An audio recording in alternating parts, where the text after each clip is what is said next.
Sizə təşəkkür edirik və bu qızıl ürəyin dili də sizə düşür ki, hər zaman təmənnasız gəlirsiniz, xidmət edirsiniz.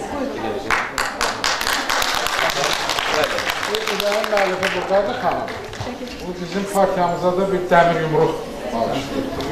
Amma dedim bizim müğənnilər gəncdir. İndi bunlara ürək hələ Əslində bu ürəkdən biraz soğusu yaxşıdır ki, biraz ürəyi olmayan insanlar var ki, onlara ürək Rukiyə xanım da Mən bir an bu Rukiyə xanımın işidir. Rukiyə xanım, təşəkkür edirəm. Allah sizə şans sağlıq etsin. Hər zaman belə gözəl işlərlə bizə sevindirir. Var olun. var. Allah sizlərə var. Allah sizlərə var. Şəxsinizə hər zaman gür edəsin. Minnətdarım. Bizim xalq Allah olan öndərə qəmdən rəhmət edəsin. Mədəniyyət, bugün də cənab prezidentimiz onun layiqli davamçısı mədəniyyət işlərinə xüsusi önəm verir. Amma Ulu Öndər öz çıxışlarında xüsusi qeyd edir ki, xalq öz mədəniyyəti ilə, elmi ilə, adət-ənənəsi ilə yaşayır. Orada yaşayanlar sizlərsiniz. Allah sizləri qorusun. Təşəkkür edirəm. Minnətdarım, var olun.